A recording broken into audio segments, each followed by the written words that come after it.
Have you ever stopped to think that some of humanity's greatest achievements were sustained by people history simply erased? Well, without the tired hands of Roman washerwomen, senators might not have had the prestige they once did.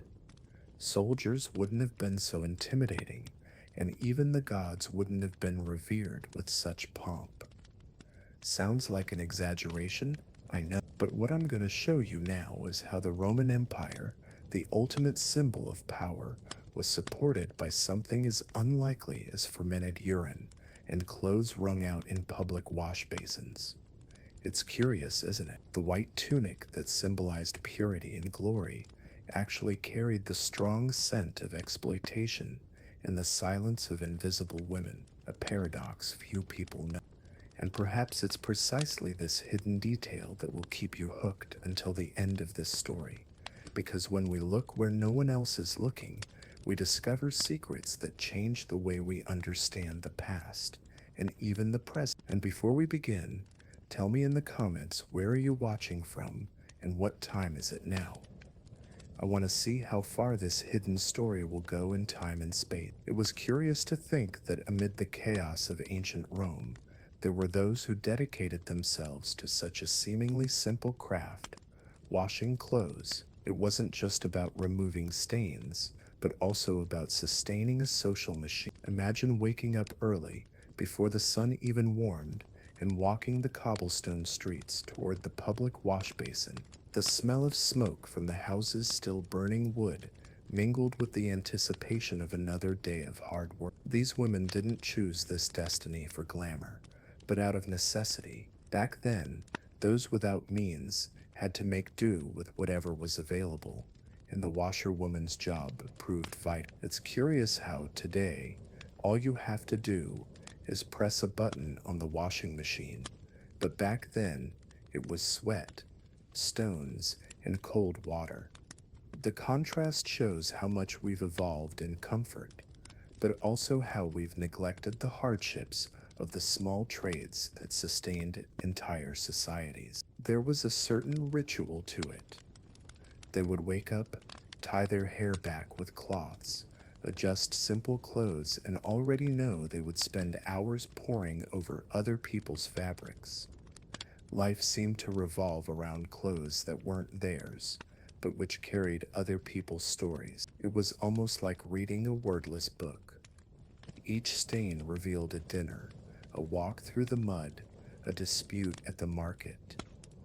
Today, when we pick up a clean piece of clothing from our closet, we rarely think about the narrative hidden within. And if anyone thinks this work was menial, just reflect. Without washerwomen, how could one maintain a semblance of respectability in a society so preoccupied with status? In ancient Rome, clean clothes were practically a social passport, and although these women were invisible in official records, their work sustained the image of senators, merchants, and even soldiers. It's funny how often those who ensure the brilliance of others remain in the shadow. The most fascinating thing is that this beginning wasn't just a craft, but a collective necessity. In densely populated cities, it was impossible for each household to solve the laundry chore alone. So this shared system emerged, which today we might recall as a public laundromat, or even sharing economy apps. The logic is similar, joining forces to solve a common problem. And if the beginning seems simple, therein lies the trap. These women's daily lives were far from trivial. It was in the tank, with fermented urine and tired feet, that the true story of their profession began. And this leads us to take a closer look at the space where it all happened. The famous public tanks.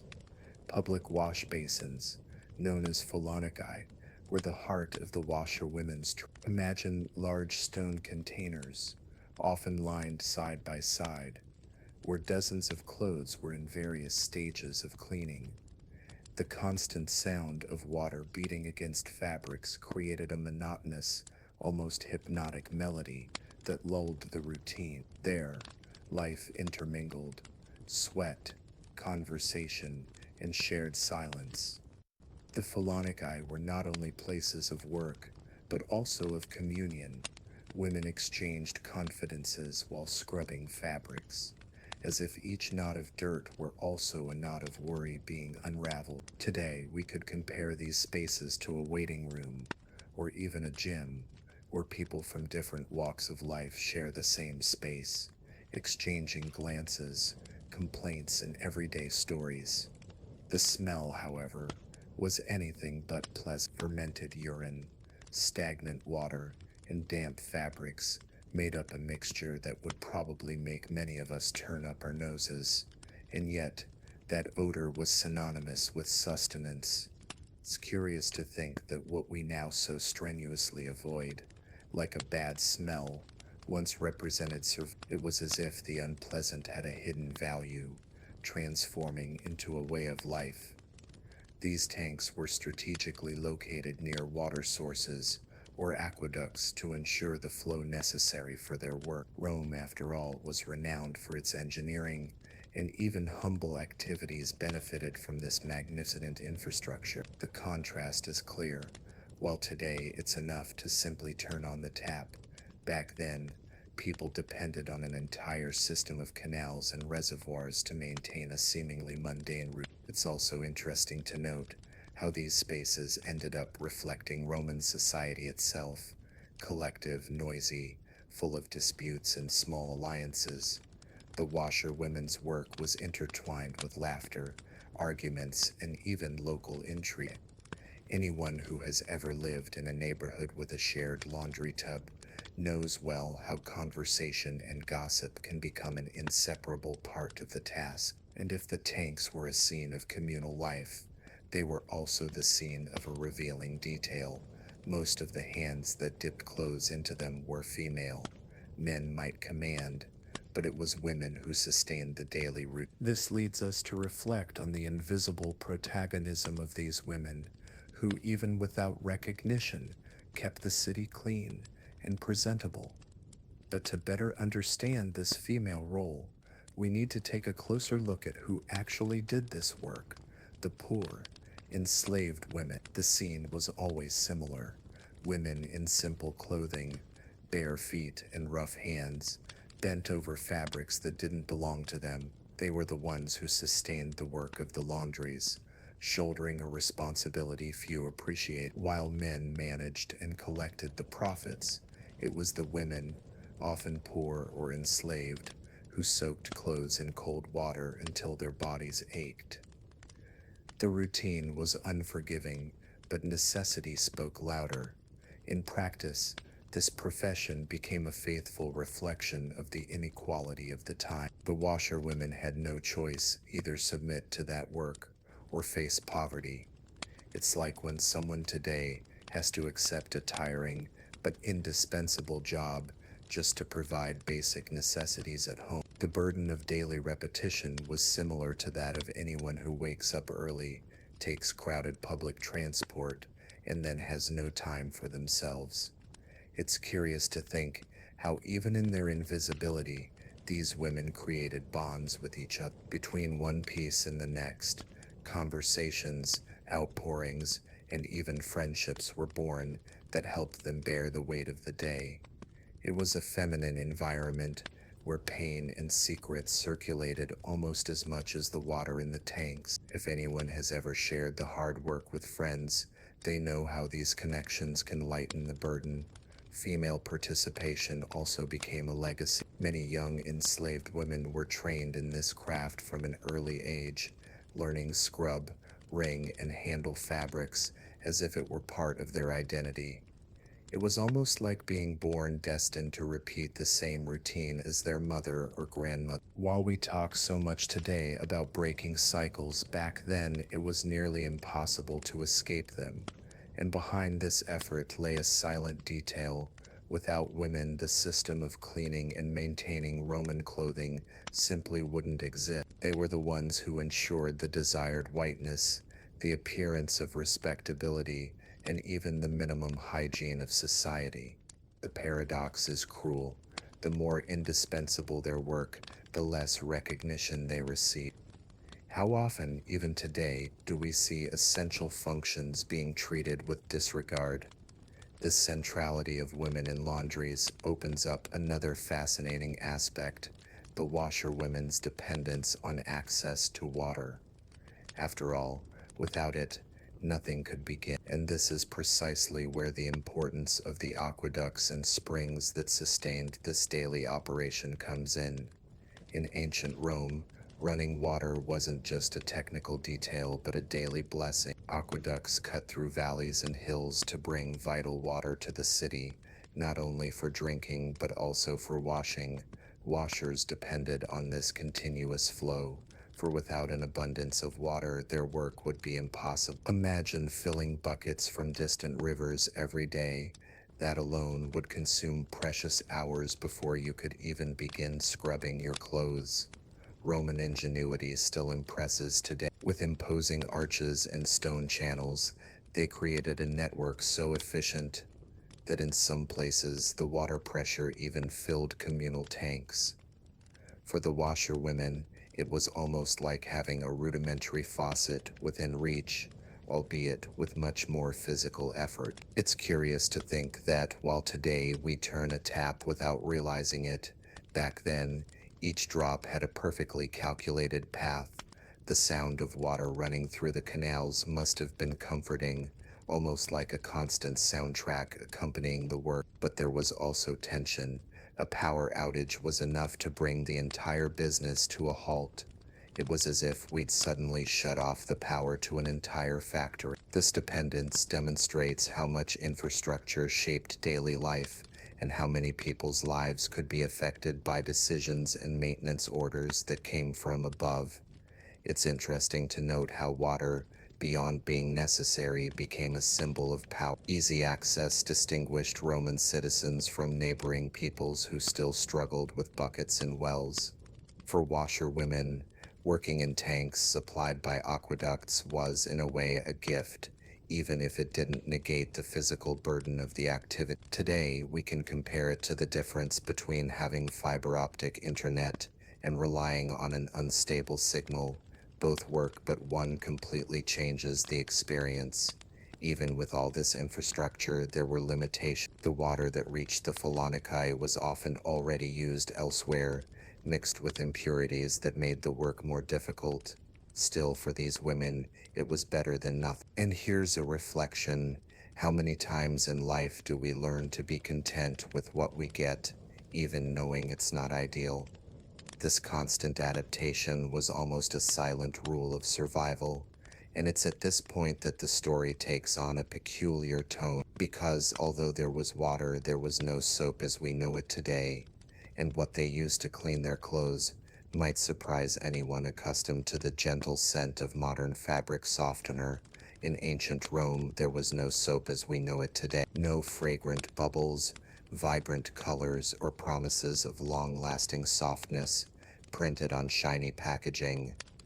The most common resource was something that to us sounds unthinkable: fermented urine. Rich in ammonia, it had the power to whiten fabrics and remove the most stubborn dirt. It was an effective method, but of course, laden with odors that wouldn't fit in any TV commercial. Washerwomen had to deal daily with this liquid, which was not only abundant but also inexpensive. There were even containers scattered throughout the city for citizens to deposit their urine, ensuring a constant supply to the laundries. Today, when we think of industrial inputs, we think of large factories. Back then, the human body was part of the production process. Curious, isn't it? The entire society contributed to ensuring that a white robe could shine on the streets. The contrast with modernity is almost comical. Just imagine someone today going to the supermarket, choosing from dozens of brands of laundry detergent with different fragrances, and comparing it to a Roman pouring urine into a stone tank. This fragrance demonstrates not only technological evolution, but also how dependent we have become on sensory comfort.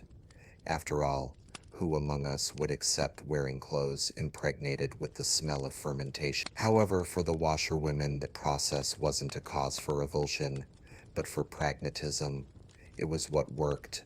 Simple as that. They knew that by immersing their clothes in this liquid, the dirt would lift and the fabrics would gain new life. This practical approach recalls the resilience of many people today who do the best with what they have, even if it isn't pretty or comfortable.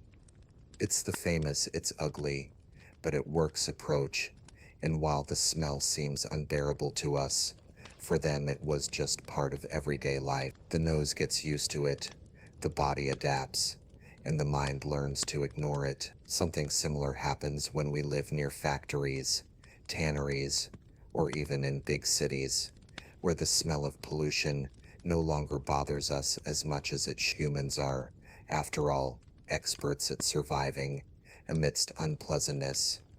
And speaking of unpleasant, it's impossible to ignore the next detail that was part of this routine: the environment filled with strong odors, because, in addition to urine, there was a mixture of damp fabrics, stagnant water, and heat. The result was a smell that certainly wouldn't leave anyone indifferent.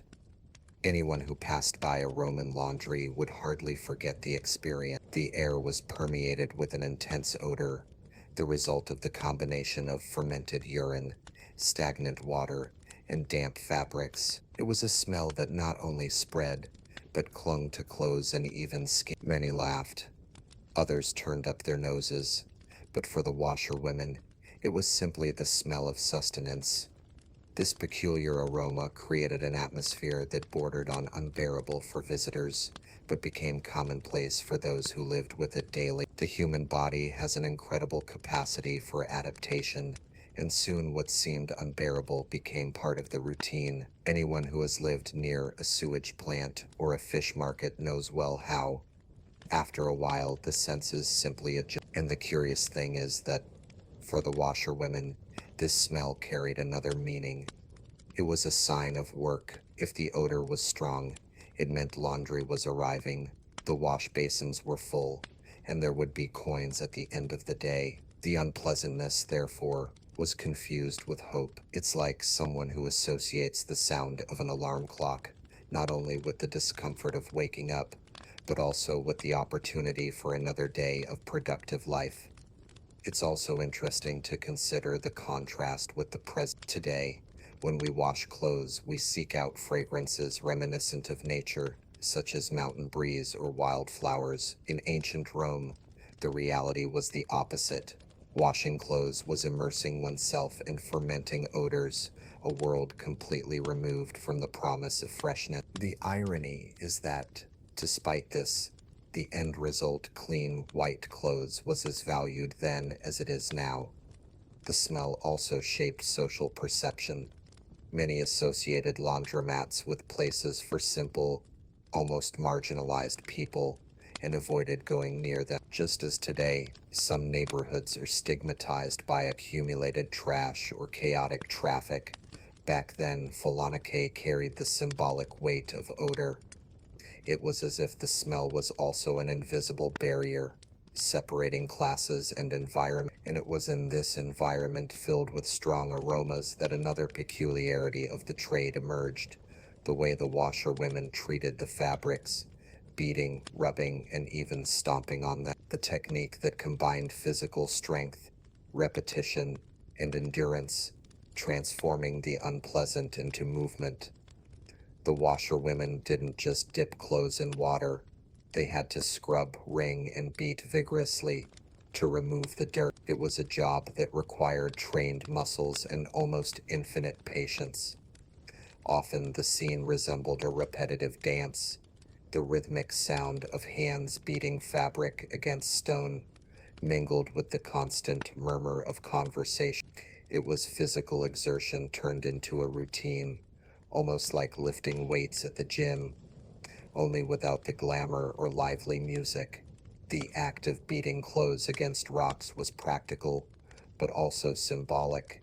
Each blow represented a battle against dirt, time, and the limitations of one's own body. Anyone who has tried to wash a weighted blanket by hand knows the exhaustion that comes after minutes of wringing.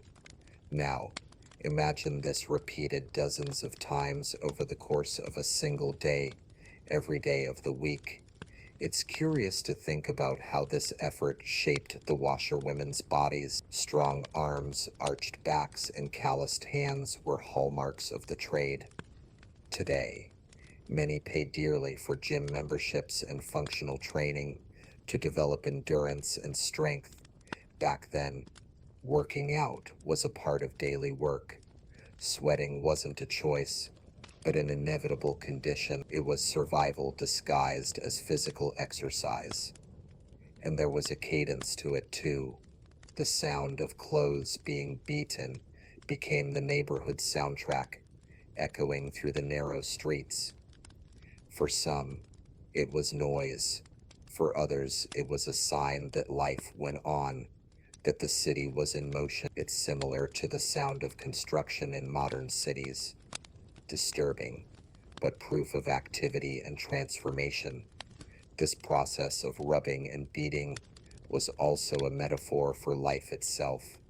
Just as clothes needed pressure and shock to get clean, many people only find clarity after facing hardships. The wear and tear was inevitable, but the result was valuable. How often do we need to take a beating from life to come out stronger on the other side? And all this effort wasn't just about hygiene, but about a much greater symbolic value, because in ancient Rome, the appearance of clothing went beyond cleanliness. Being white, pure, and impeccable was synonymous with status. And that's precisely where we come to the next point: the culture of whiteness. In ancient Rome, white clothing wasn't just a matter of hygiene, it was a true status symbol. Whiteness conveyed purity, authority, and even political prestige. A senator would never appear in public with a stained tunic, as his image was directly linked to that impeccable appearance. Clean fabric wasn't just cloth, it was a social calling card. Interestingly, this obsession with white has spanned centuries. To this day, we associate light-colored clothing with special occasions, doctors in white coats, brides at the altar, ceremonial uniforms. The difference is that, while today a washing machine and scented soap are all that's needed, in ancient Rome, whiteness was the result of sweat, fermented urine, and long hours of effort. The result, however, had the same effect: conveying respect. This culture of whiteness also created a silent pressure on the washerwomen. After all, it wasn't enough to simply clean. They had to deliver clothes that gleamed in the sun, carrying a message of power and distinction. Anyone who has worked in service areas knows well how pressure stems not only from the results, but also from the invisible expectations of those who pay. In their case, making mistakes wasn't an option. And there was a curious detail: the whiter the clothes, the greater the symbolic distance between rich and poor. Ordinary people could even wear dark or stained fabrics, but the elite had to display impeccable white as a sign of superiority. It's like today, when luxury brands sell not just products, but status, making it clear who can and cannot belong to that circle. This standard of purity also created an irony. The washerwomen, who spent hours ensuring the whiteness of others' clothes, often wore simple, stained, and worn clothing. It was as if they lived in two realities: that of the wealth of others that they sustained with their labor, and that of their own scarcity, which never disappeared. How often, even today, do we see people waiting tables in luxury restaurants, but barely able to afford the dish they bring to the customer? And if the culture of whiteness reinforced hierarchies, it also opened up a new perspective: who were the main clients who demanded so much effort? And this is where we come to the question of who, after all, these women worked for. Roman washerwomen didn't work for themselves. Most of their efforts were devoted to serving more prestigious clients, such as senators, magistrates, wealthy merchants, and priests. These figures demanded impeccably white robes, capable of reflecting not only light, but also power. After all, clean cloth spoke before the mouth even opened. It's curious how cleanliness became an extension of authority. A senator with a stained tunic would lose credibility, much like a modern-day executive who shows up to an important meeting with a wrinkled shirt. Small details, but they carry great meaning. It's at this point that we realize how the washerwomen's work silently sustained Roman politics itself. It wasn't just the wealthy who resorted to them. Temples, for example, also relied on washerwomen to keep the garments used in religious rituals pure. On these occasions, clothing wasn't just cloth, but a sacred object, part of a spectacle of faith. It's similar to the care we take today with flags, sports uniforms, or even graduation gowns, symbols that carry stories greater than ourselves. And there was also a steady clientele that ensured business. They needed to present themselves well in forums and markets, since appearance was part of the negotiation process. Who would trust someone poorly dressed when the competition displayed clean, crisp fabric? This reasoning has been around for centuries. How often do we judge a person's trustworthiness by the state of their clothing? This circle of clients gave washerwomen an invisible but fundamental social role. They were the hidden machinery that kept elites respectable, priests pure, and merchants trustworthy. The paradox is that the more important their work, the less recognition they received. A reminder that those who show up aren't always the ones who truly make things happen. And if these clients were so demanding, there was another demand that made the washerwomen's trade even more strategic: soldiers' clothing. After all, even the Roman army, a symbol of discipline and order, depended on the anonymous strength of these women. Few people realize, but even the feared Roman army depended on washerwomen. The legions marched for miles, wading through mud, dust, and blood, and when they returned to the cities, their clothes were practically destroyed by the filth. It was in the hands of these women that uniforms regained some dignity. Without them, the image of military discipline and order would not have the same impact on the population. Soldiers needed clean tunics, not only for hygiene, but also to maintain morale. A neat uniform strengthened the sense of belonging, intimidating enemies, and impressing allies. It's similar to a football team. The jersey isn't just fabric, it's a symbol of collective identity.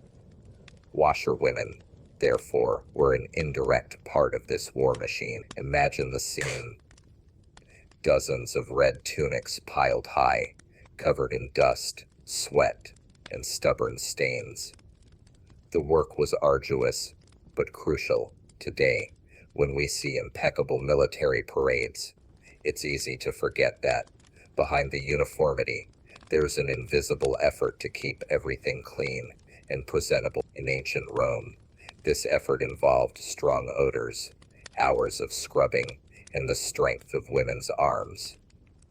This connection between washerwomen and the army also reveals how military power relied on invisible labor. It wasn't just swords, spears, and strategies that sustained Rome, but also washtubs where clothes regained their shine. In a sense, washerwomen were like the backstage technicians in a great show.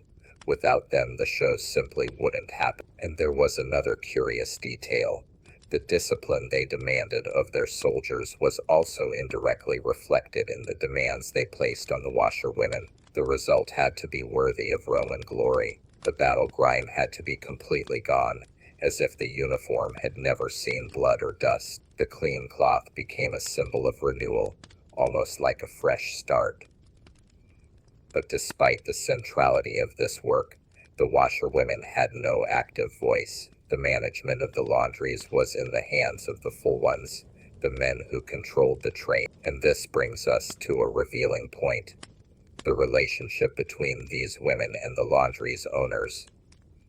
In Roman laundries, the true control of the business was held by the full ones, men who often didn't even touch the water. They managed, made deals with customers, and collected the profit. The washerwomen, in turn, were the invisible force that kept the wheels turning. It was an unequal relationship, in which the merit of the results was attributed to those in charge, not to those who worked.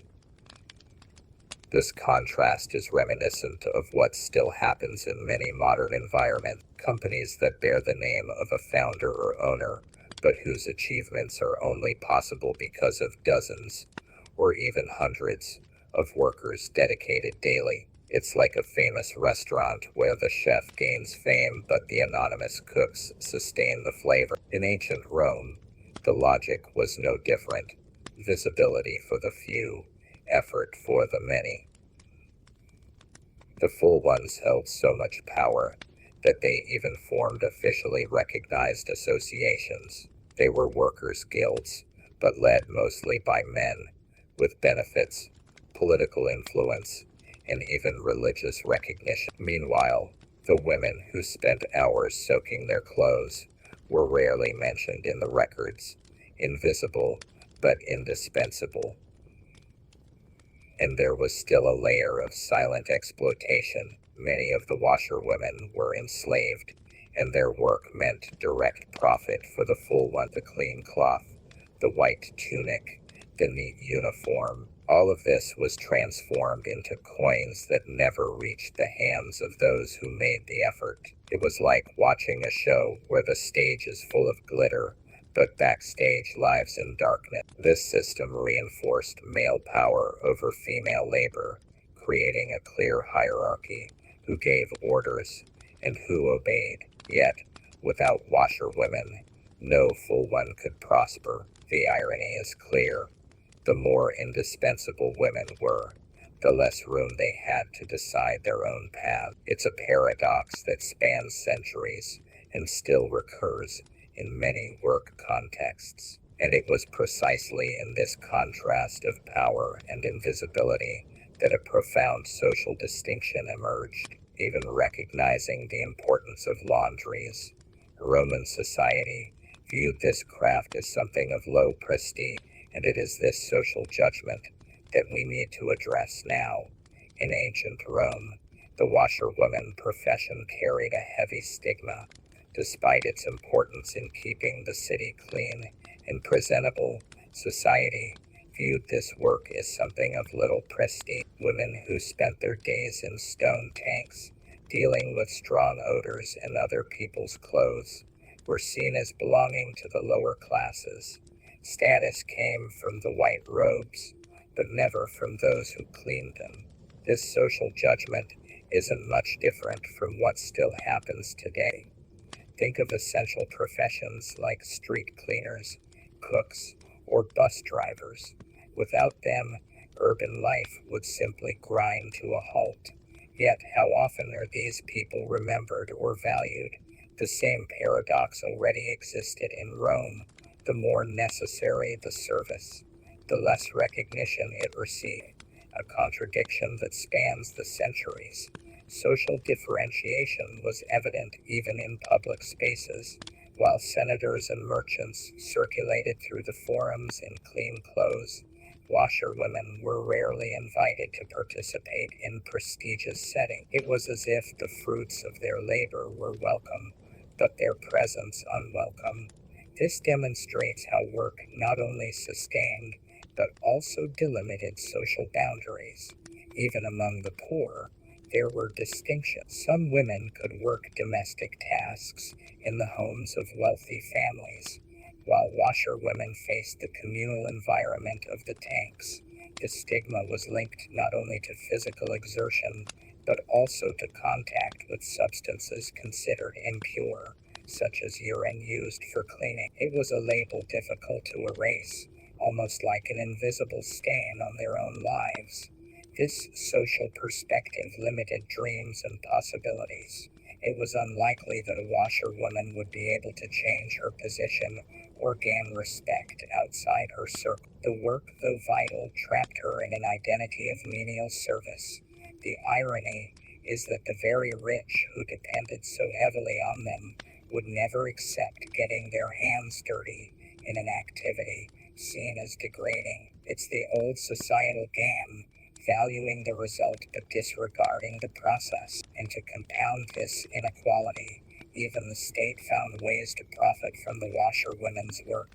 Besides their daily sweat, they were also subject to a curiously creative tax system, urine taxation, instituted by Emperor Vespasian. The genius or cruelty, depending on your perspective, of Emperor Vespasian was to transform even urine into a source of profit for the state.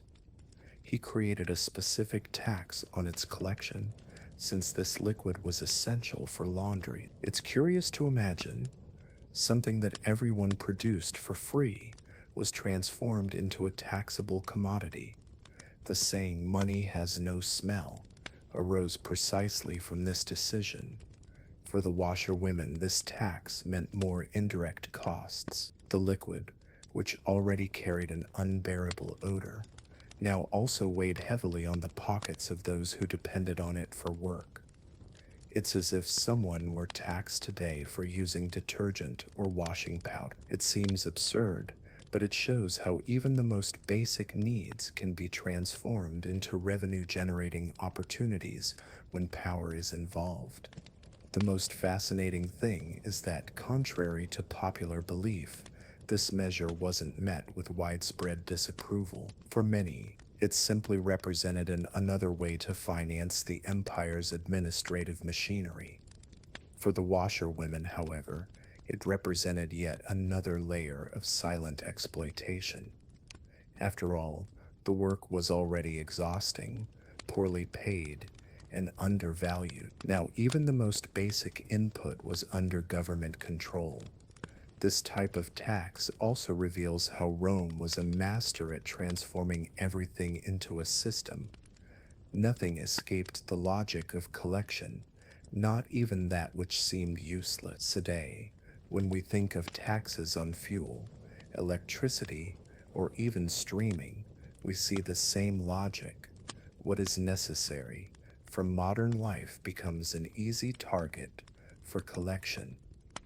The Romans simply applied this mentality to their, and what's most striking is the contrast between the nobility of the white clothing and the origin of the process, a liquid despised by all but essential to maintaining social appearance. It was as if Roman grandeur was always teetering on the brink of contradiction, mixing luxury and filth, power and necessity.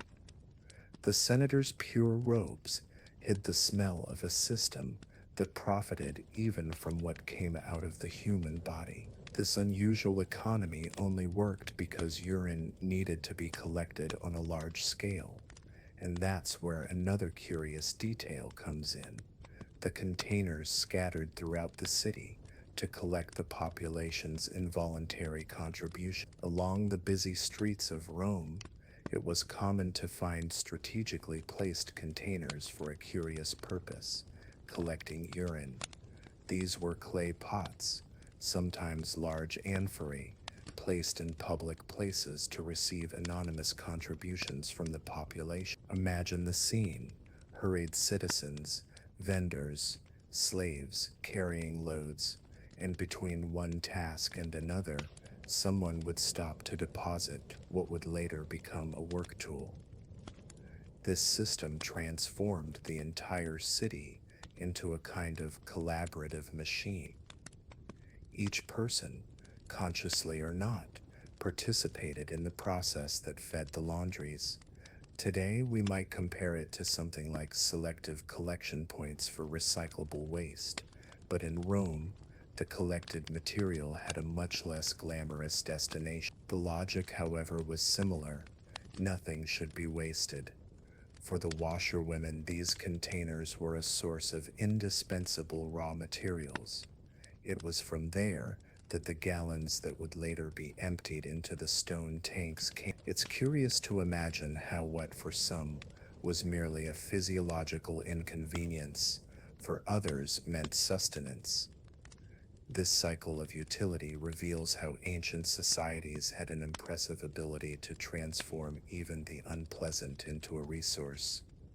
The smell, of course, didn't go unnoticed. These collection points must have exuded a constant odor, mixed with that of the city, which already carried dust, smoke, and food waste.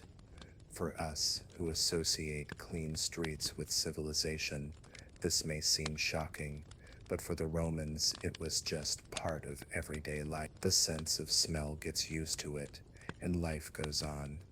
It's the same adaptation we make today when we live with incessant honking or traffic fumes. It's also interesting to note how this custom reflected a collective sense. Everyone contributed in some way to keeping the machine running. The poor, the rich, the merchant, the soldier, all, without distinction, participated in this unglamorous flow. It was a curious equality in which everyone produced, but only a few profited. Once again, the contrast between utility and privilege was evident, and it was thanks to this abundant harvest that washerwomen were able to perfect their methods, creating specific bleaching techniques that went beyond the simple act of washing. And that's precisely where we come in now, the process of bleaching fabric. The process of whitening clothes in Rome was almost a ritual. After soaking the fabrics in a mixture of water and fermented urine, the washerwomen subjected them to a bleaching stage using special clays. These clays absorbed impurities and restored uniformity to the fibers. The resulting white was not only visually pleasing, but also carried symbolic weight, purity, status, and power. This method required patience and technique. It wasn't enough to rub without any criteria. It was necessary to understand the correct soaking time, the type of fabric, and even the appropriate amount of clay. With daily experience, the washerwomen became true experts in practical chemistry, even without knowing the names of the reactions. It's like cooking. It's not just about following a recipe, but also about developing the right sense of touch, sight, and even smell. Interestingly, this use of clay continues in some cleaning methods. To this day, many modern products, including cosmetics, exploit the ability of certain minerals to absorb impurities. It's interesting to see how ancient practices, considered primitive, still resonate in our daily lives. Perhaps the difference lies only in the attractive packaging and well-crafted advertising. The unpleasant smell of urine didn't disappear immediately. Therefore, after applying the clay, it was common to rinse repeatedly to reduce the odor. Still, it's difficult to imagine a completely perfumed garment by modern standards. Roman cleanliness was less about fragrance and more about appearance. The tunic might not smell like flowers, but if it shone in the sun, it did its job. This process was so important that it defined a laundry's reputation. Those who could deliver whiter fabrics gained wealthier and more loyal customers. The shine of the clothes served as a business calling card. It's similar to today's marketing. Image counts as much as, or even more than substance. The laundresses, unknowingly, were already practicing a kind of branding through the shine of their fabrics. And after all this cleaning and whitening ritual, there was still one crucial step: drying, because clean clothes, if stored wet, would quickly be lost. And it's this practical detail that we now address, the custom of hanging clothes in the sun.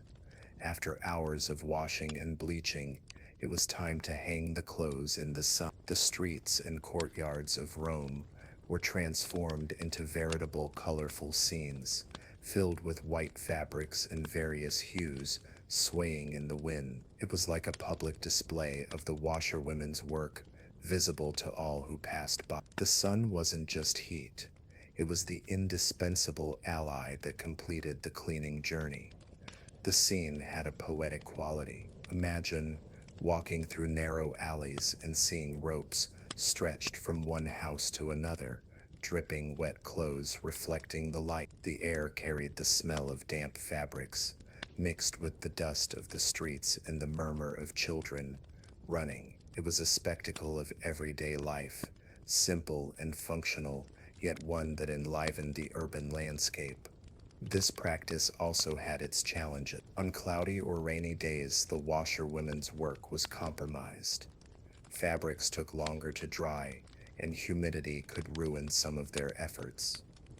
It's curious to note how the weather directly influenced productivity, something we can easily solve today with dryers, small modern conveniences that to them would be seen as miracles. The public display of clothing also had a social effect. It was possible to see who owned more clothes, who wore finer fabrics, or who was content with simpler garments. The clothesline in this sense was almost an economic portrait of the city, shamelessly displayed. Even in this, there was a difference between rich and poor.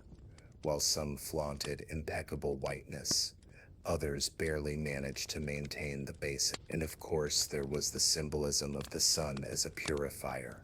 For many washerwomen, the light not only dried clothes but also helped eliminate odors and renew their energy.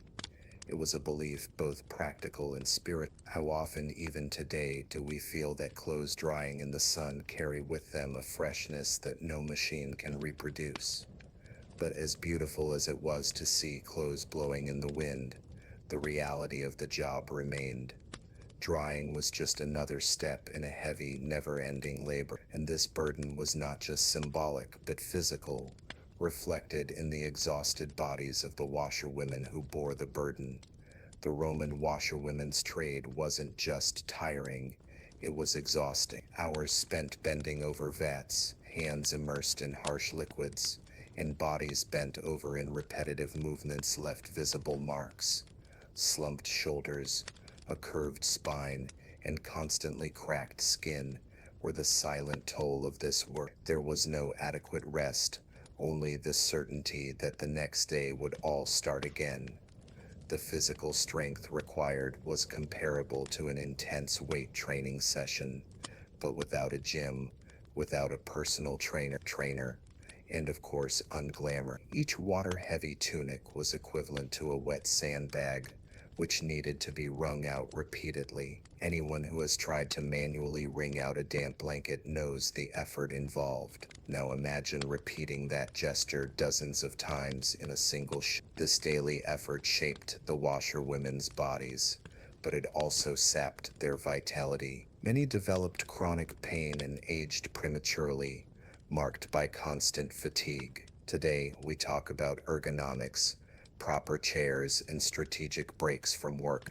Back then, such concepts were non-existent. The body was seen as a tool, and tools, when worn out, were simply replaced. Despite this, there was also a quiet force of resilience. These women grew accustomed to the weight, like those learning to carry the inevitable, and somehow they found ways to lighten the burden. Repetitive chants, quick pauses to chat, or even impromptu jokes among friends. It was life seeping into work, transforming the unbearable into the bearable. The contrast with the present is stark. While today we seek comfort and technology to alleviate stress, these depended solely on physical endurance. A senator's clean clothes cost hours of invisible sweat. It's a reminder that many social achievements arose from the exhaustion of past generations. Nothing stood alone. There was always someone paying the price behind the shine, and amidst all this burden, a curious aspect also emerged. To endure long shifts, some washerwomen created their own rhythms, almost like improvised soundtracks. And this is precisely what brings us to the next point, the songs and rhythms that accompanied their work. Amid the din of the streets of Rome, the sound of the laundries had its own cadence. To alleviate the monotony of their hard work, the washerwomen chanted repetitive chants, almost like mantras. Their voices echoed along with the sound of the water being lashed, creating a kind of involuntary soundtrack. It was improvised music, born of the need to transform effort into something bearable. These chants weren't sophisticated, but they carried rhythm, They were simple phrases, repeated as if they were part of breathing. The beat helped maintain synchronized movement, rubbing, twisting, beating. It was as if each verse were an invisible countdown, marking the body's endurance. Anyone who has worked in a group knows how a simple rhythm can provide energy during tiring tasks. It's easy to imagine how this collective sound echoed through the neighborhood. To some, it might have sounded like noise. To others, it was the voice of the community in action. A bit like what happens in construction sites today. The noise is annoying, but it's also proof of the work being done. In the case of the washerwomen, singing was a way to transform fatigue into identity, uniting different voices into a single cadence. These melodies also served as an emotional outlet. Between improvised verses, the women spoke of their pain, their families, their simple desires. It was as if each song carried a slice of life. Today, when someone puts on headphones to face repetitive work, they do something similar. They use sound as companionship against the monotony. Furthermore, singing created a sense of community. No one was alone, facing the weight of wet clothes. The voice of the neighbor next door reminded them that the effort was shared. It's a small detail, but it made a difference. After all, when the body tires, it's the soul that needs to find a reason to keep going. And singing in this sense was invisible nourishment. But even with improvised music and solidarity, there was a high cost. Constant contact with dirty water, humidity, and harsh substances took a silent toll on these women's health. Constant contact with dirty water and fermented urine left deep scars on the washerwomen's bodies. Their hands, constantly immersed in harsh liquids, became rough, with painful cracks that burned at the slightest touch. Skin infections were common, and there were no readily available ointments or remedies to alleviate them. The routine was painful, but there was no respite. The next day, the tank awaited. Beyond the visible injuries, there was the invisible burden of constant humidity. Many developed respiratory problems, aggravated by the strong odor and prolonged exposure to unhealthy fumes. Chronic coughing, recurring fevers, and weakness became silent companions. It's like living in a toxic work environment with no masks, no breaks, no rights. Resistance came only from force of habit.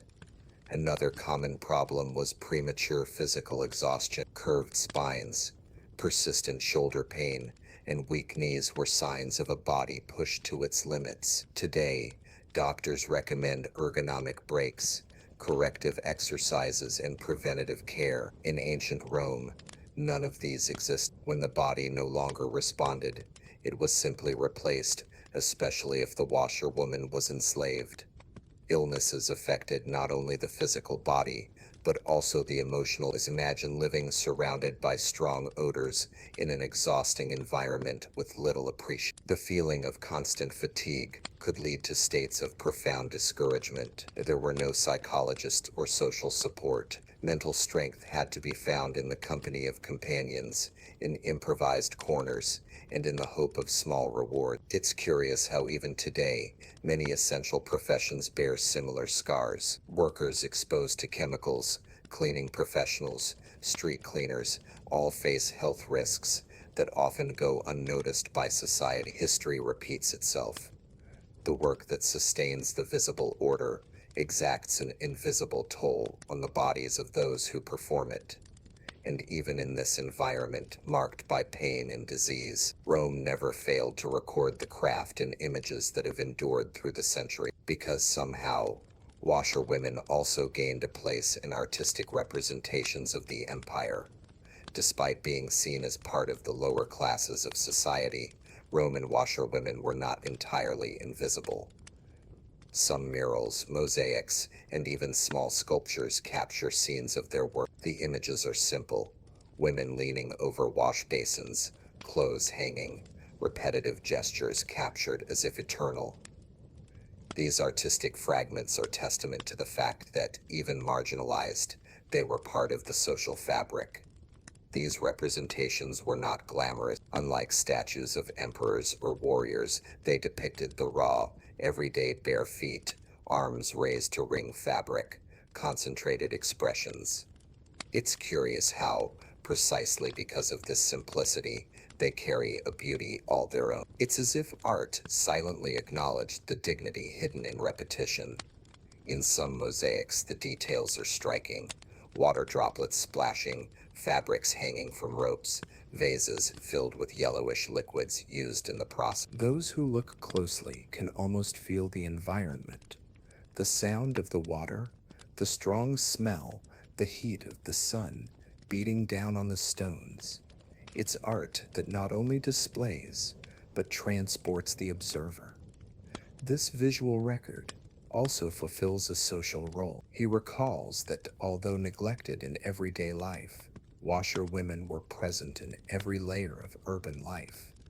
Their images were not displayed in grand temples, but were there on the walls of homes and establishments as part of the collective memory, a reminder that even the banal deserved space in the mosaic of history. It's curious to compare this with the present. How many artists today dedicate themselves to portraying ordinary workers, transforming their daily routine into aesthetic inspiration? Photographs of factory workers, paintings of market vendors, sculptures of working mothers. Art continues to play this role of giving visibility to what goes unnoticed. Rome has only just begun this process, and these images, besides recording the work, also reveal another facet, the communal function of these spaces. Because laundries were not only places of effort, but also of encounter and coexistence.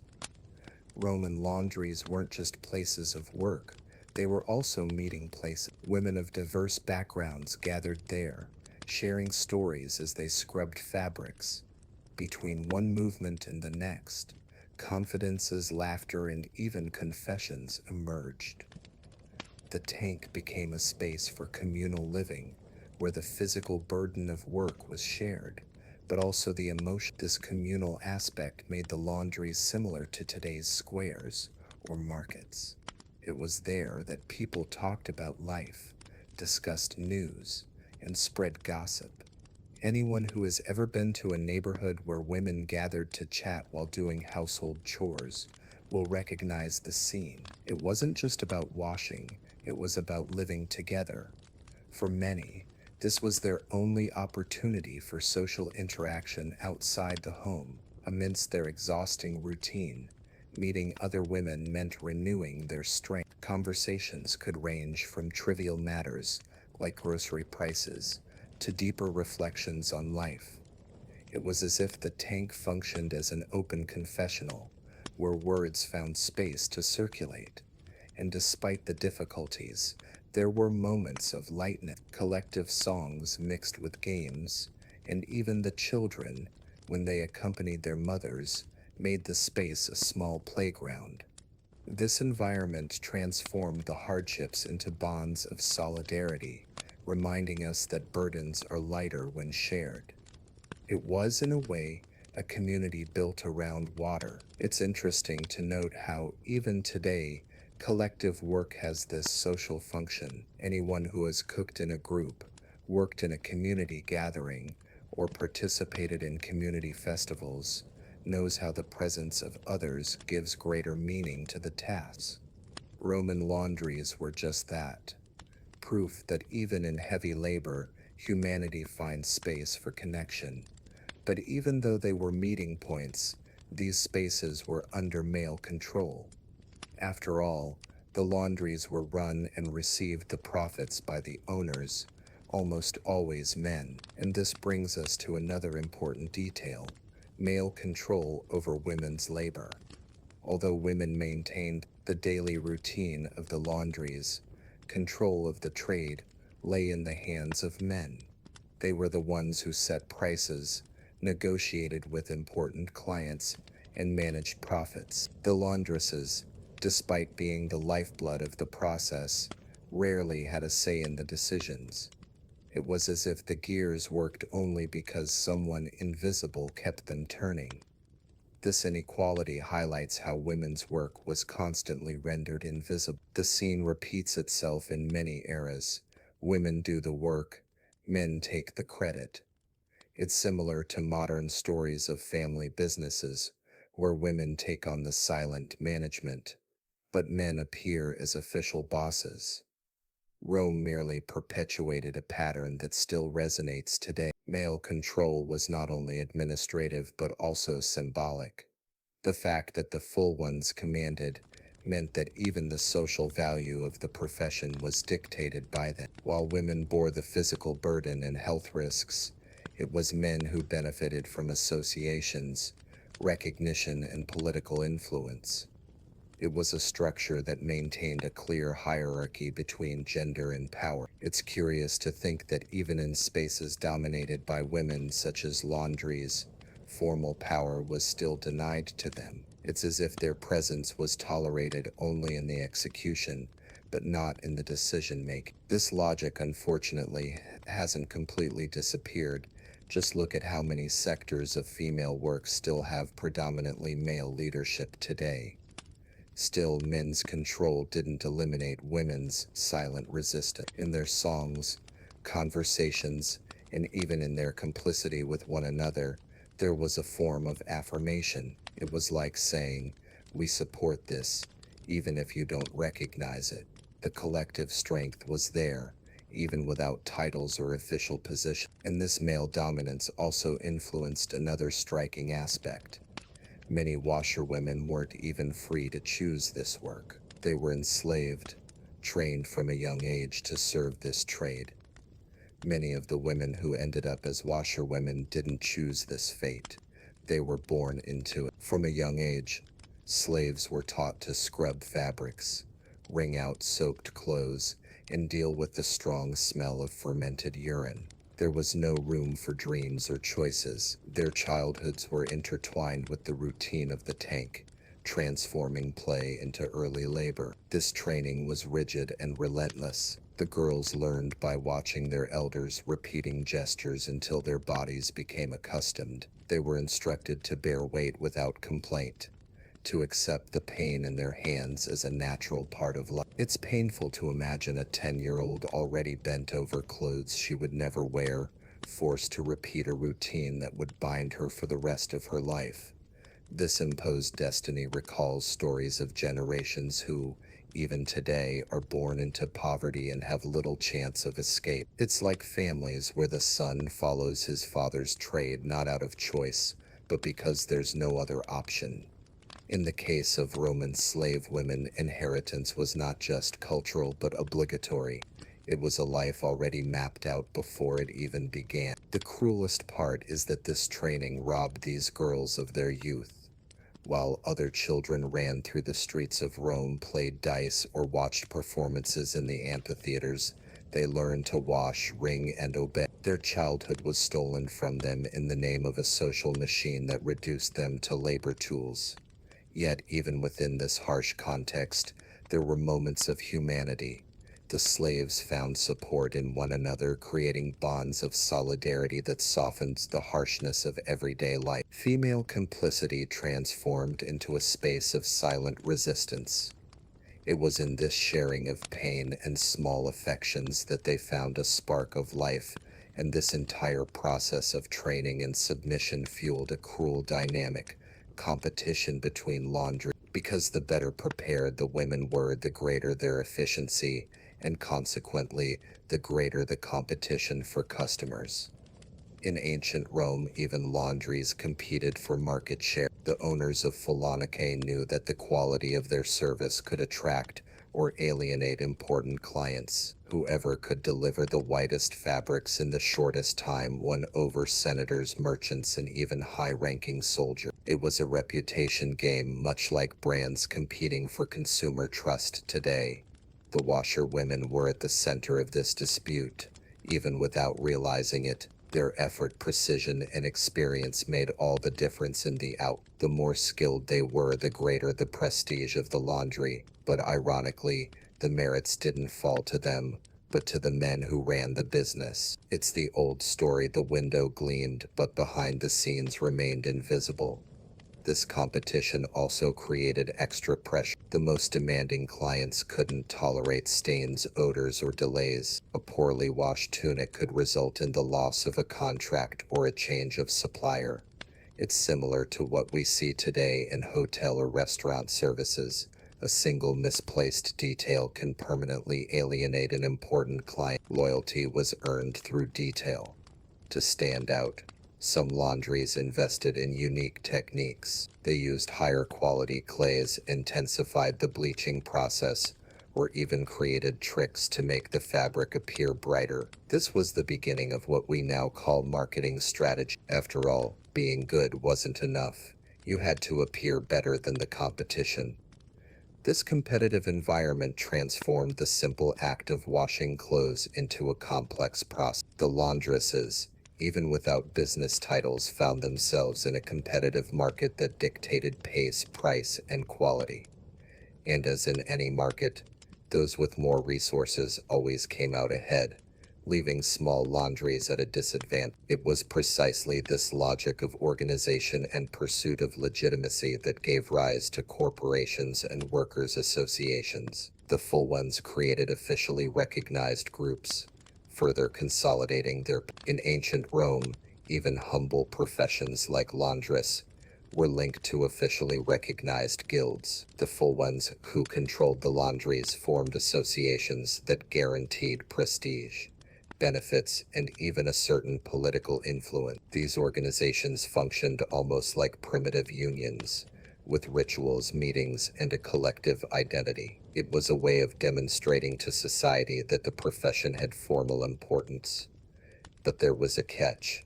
Those who truly enjoyed these privileges were the male administrators, the washerwomen. Although they sustained their labor with their physical exertion, rarely had a voice or representation within these corporations. It was a space that reinforced hierarchy. Those who decided were at the top. Those who executed remained invisible. Power was concentrated even in collective activities. These associations also had a religious aspect. They often adopted protective gods, made offerings, and held festivals in honor of their craft.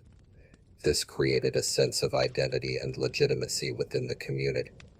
It's similar to when we see professional groups organizing congresses or parades today, showing pride in their work. Only once again the men were in the spotlight, while the women remained behind the curtain. Another curious point is how these corporations helped mediate dispute. In a city as bustling as Rome, conflicts between laundries were inevitable. Those with the backing of an association came out ahead, protected by a support network. It was a way of regulating the market, albeit unevenly. The game was never entirely fair. This formal organization, however, did not erase the injustices of everyday life. For the washerwomen, association simply meant more rules to follow and more demands to meet, without the same rewards that administrators receive. It's like in many modern environments, where the rank and file supports the structure but doesn't share in the benefits of the hierarchy. And this religious and institutional connection leads us to another fascinating aspect: the connection between the work of washerwomen and sacred ritual. After all, some ceremonial garments underwent special care before being worn at religious festivals. In ancient Rome, religion and daily life went hand in hand, and even laundries were part of this spiritual machinery. Certain garments, worn in ceremonies and festivals, required special care. It wasn't just about cleanliness, it was a kind of symbolic purification. A priest's tunic, for example, could not be stained, as the fabric's appearance was understood as a reflection of the purity of the ritual itself. The washerwomen, in this sense, played an invisible role in Roman religiosity. Their calloused arms ensured that the garments worn before the gods were impeccable. It's curious to think that anonymous women, often enslaved, sustained the pomp of celebrations that drew huge crowds It was as if the city's faith was silently supported by the humble labor of those who didn't even have the right to fully participate in the services. This process reinforced the idea that clothing was more than just fabric. It carried a symbolic, almost magical function. A clean, light-colored fabric was not only pleasing to the eye, but also seen as a channel of good energy and divine approval. Echoes of this mentality persist. To this day, just remember the tradition of wearing white on New Year's Day or during rites of passage. For the washerwomen, preparing these clothes also meant dealing with greater pressure. A mistake, a persistent stain, could be seen as disrespect to the gods or even a bad omen. Imagine the psychological burden, the responsibility of keeping the image of an entire community pure without receiving any recognition for it. It was a mixture of indirect devotion and constant fear. This religious connection also served to legitimize the profession. If even the gods demanded clean clothes, then the function of laundries could not be ignored. Still, prestige was never attributed to the women who did the work, but to the male figures who led the rituals and administered the corporations. Once again, invisibility with an essential function, and as in every society, even this relationship with religion was not immune to satire. Roman writers and poets joked about the smell of laundries, mocking the contradiction between the purity of the rituals and the unpleasant odor of the process. The Romans, known for their acidic sense of humor, never missed an opportunity to turn laundries into a target of satire. Poets and writers mocked the unbearable smell, contrasting the nobility of clean clothes with the unglamorous origins of the process. For them, there was something amusing and contradictory in seeing senators displaying white robes that hours earlier they had submerged in vats of fermented urine. This kind of humor appeared in everyday verses and commentary, almost like barroom jokes. Laundromats became the perfect example to expose the hypocrisy of the elite. Those who preached virtue and purity depended on something most considered filthy. It was like laughing at someone who flaunts expensive perfume but lives surrounded by filth behind the scenes. Laughter was, in fact, a form of social criticism. The curious thing is that these satires didn't diminish the importance of the craft, they simply revealed its contradictions. And in a way, this humor helped to normalize coexistence with the unpleasant. It's like when we joke about something that bothers us. Laughing doesn't solve the problem, but it does alleviate it. For the Romans, mocking the smell of laundry was almost a collective coping mechanism. Even plays referenced laundries, exploring the contrast between the prestige of clean clothes and the fetid origins of the process. The audience laughed, but also reflected. It's the same effect we see in stand-up comedians today, eliciting laughs while exposing uncomfortable truth. Satire, therefore, was more than humor. It was disguised criticism, and perhaps that's precisely why these jokes have stood the test of time. The irony about purity arising from impurity remains relevant. Just think of how many modern situations repeat the pattern: shine on the surface, dirt behind the scenes. Roman laughter, in this sense, hasn't aged. And this interplay between purity and impurity leads us to reflect on something even more profound: how clothing, beyond its practical function, has become a powerful social symbol. In ancient Rome, clothing was much more than protection from the cold or heat. It was the condition of the fabric, its color, and even the way it was worn communicated status, social standing, and even morality. A clean white tunic was the equivalent of a calling card. Even before someone spoke, clothing already indicated who was respected, who had power, and who should be listened to. This symbolism wasn't restricted to the elite. Even among the poor, there were distinctions, marked by the condition of their clothes. Patched, dirty, or stained fabrics betrayed financial hardship, while clean, even simple, garments conveyed a certain air of dignity. It's similar to what we see today. A well-pressed suit, even if not expensive, still makes an impression in a job interview. Clothing therefore functioned as a silent language, and the washerwomen were the invisible translators of this social language. By returning a spotless white robe, they helped their clients communicate with the world without opening their mouth.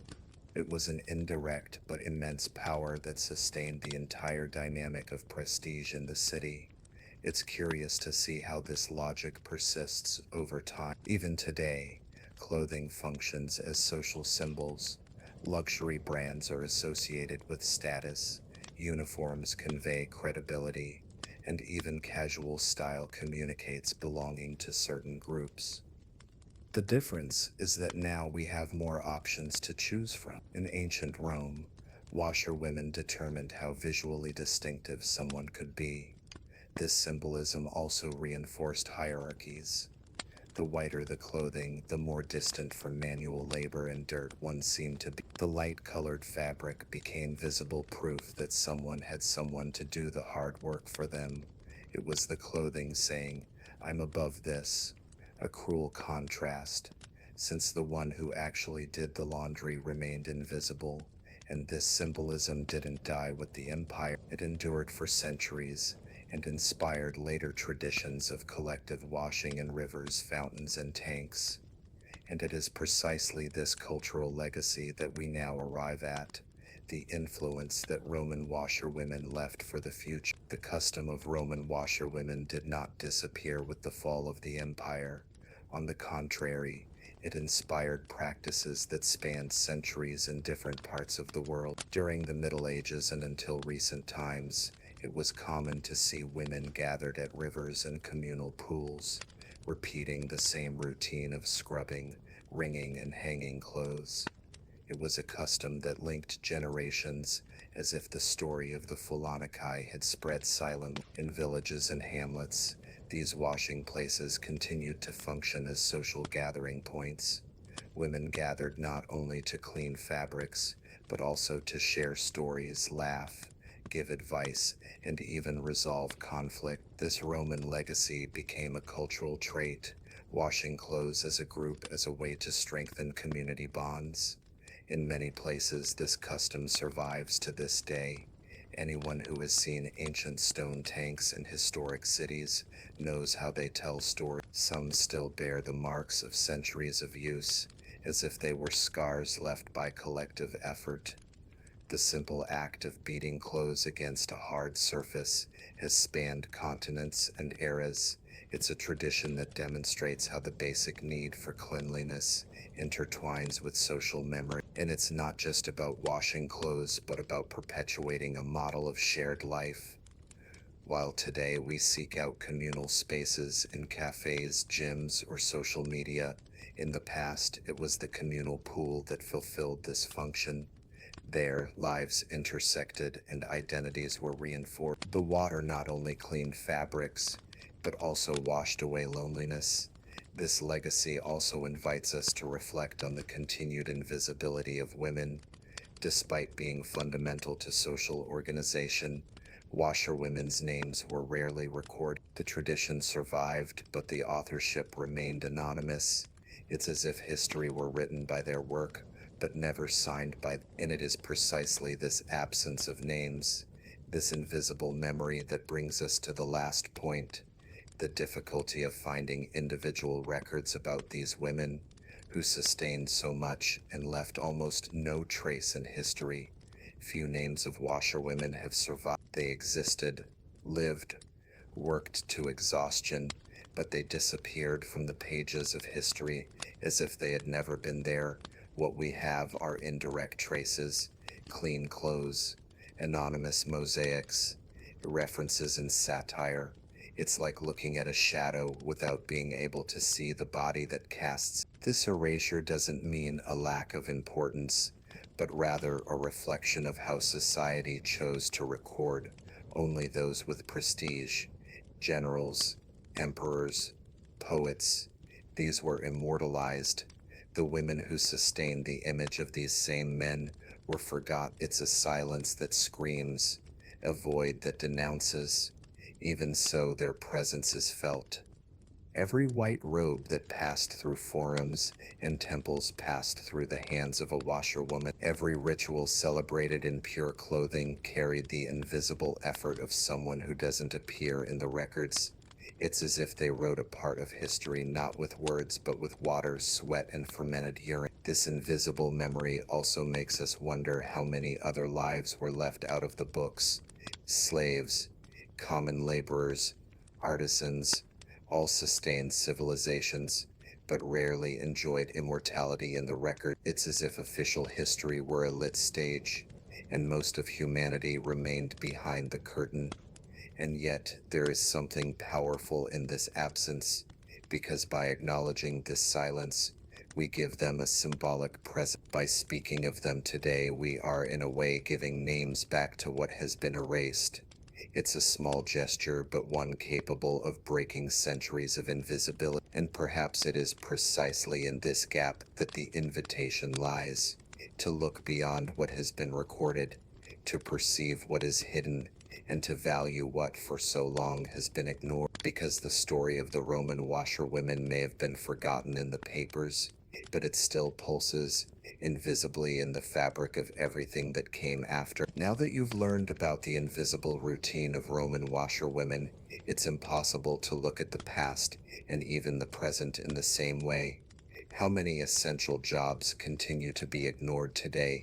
How many people sustain the brilliance of others without ever having their names remembered? Their story is a mirror that forces us to consider, are we repeating the same patterns of invisibility?